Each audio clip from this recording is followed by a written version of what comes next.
Welcome to my channel millet kitchen. ఇది సిరిధాన్యాల వంటిల్లు.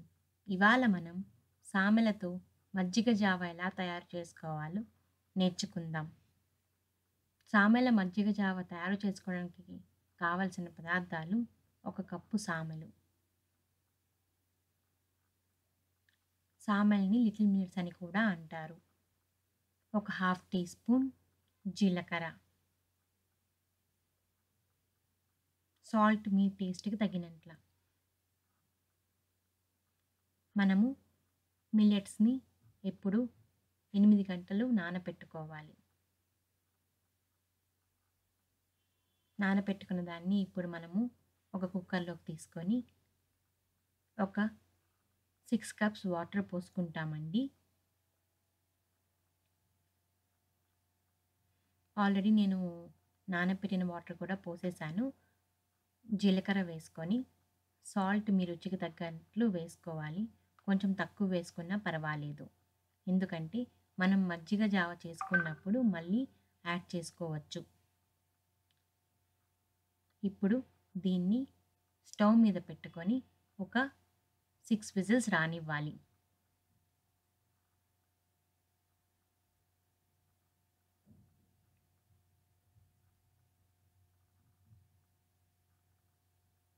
మీకు తెలుసు కదండి, మిల్లెట్స్ ఎప్పుడు తక్కువ వాటర్తో తక్కువ సార్లు, అంటే 2 సార్లు శుభ్రంగా కడుక్కోవాలి.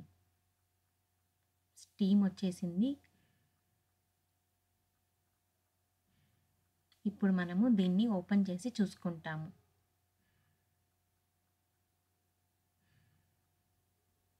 జావ ఇలా ఉంటుంది. దీన్ని ఇలా కూడా మనము తినేయవచ్చు. కానీ ఇవాళ నేను మజ్జిగ జావ చేసుకుంటున్నాను. మజ్జిగ జావ చేసుకోవడానికి కావాల్సిన పదార్థాలు: 1 కప్పు సామెల జావ, 1 గ్లాస్ మజ్జిగ,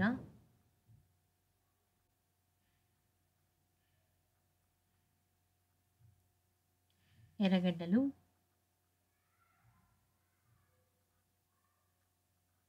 ఆవకాయ, ఊరగాయ.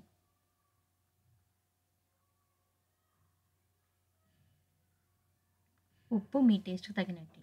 ముందుగా ఒక గిన్నెలో జావని తీసుకొని, ఇది కొంచెం సేపు అయిన తర్వాత గట్టిగా అయిపోతుందండి. దాన్ని మనము వాడుకోవచ్చు. ఉదయం మనం చేసుకుంటే రాత్రికి మజ్జిగ జావ చేసుకోవచ్చు. ఇప్పుడు మనం మజ్జిగని పోసుకునేస్తామండి. దాని లోపల చూసుకొని పోసుకోండి. మీకు ఒకవేళ నీళ్ళగా కావాలనుకుంటే అంతా పోసేయవచ్చు, లేకుంటే కొంచెం ఉంచొచ్చు. తర్వాత దీనిలో ఎర్రగడ్డలు అది వేసుకొని మజ్జిగ బాగా కలిసేటట్లు మనము ఉండలు లేకుండా దీన్ని బాగా కలుపుకోవాలి. కొంచెం గట్టి అయిపోయి ఉంటుంది కదండి జావ, అందుకోసం ఉండలేం లేకుండా కలుపుకోవాలి.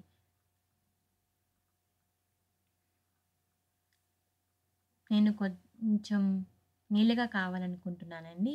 అందుకోసం జావని నేను మజ్జిగ చాలా వరకు అంతా పోసేస్తాను, 1 గ్లాస్ జావ అంతా.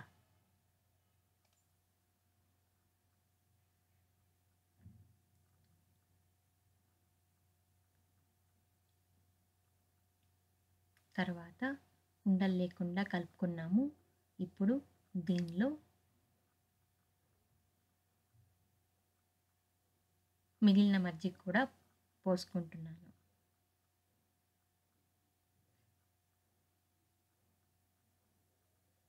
ఇప్పుడు దీంట్లో ఆవకాయ మీ రుచికి తగ్గట్లు యాడ్ చేసుకోవచ్చు. నేను కొద్దిగా యాడ్ చేసుకుంటున్నాను. మీ ఇష్టం. మీకు కొంచెం కారం ఎక్కువ కావాలంటే మీరు ఎక్కువగా కూడా యాడ్ చేసుకోవచ్చు. తరువాత ఆనియన్స్ కూడా వేసుకొని దీన్ని బాగా కలుపుకోవాలి.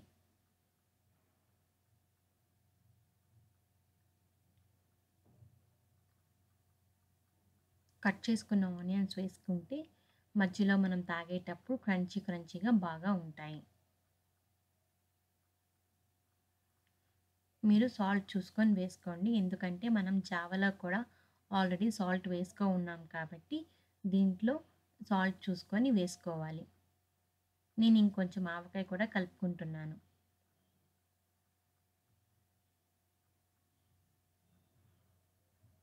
ఇప్పుడు దీన్ని ఒక కుండలో సర్వ్ చేసుకుంటాం. మీకు కానీ మజ్జిగ జావ నచ్చినట్లయితే లైక్ చేయండి మరియు మీ ఫ్రెండ్స్‌కి, రిలేటివ్స్‌కి షేర్ చేయండి. ఇంకా ఎన్నో మిల్లెట్ రెసిపీస్ కోసం నా ఛానల్‌కు సబ్స్క్రైబ్ చేసుకోండి.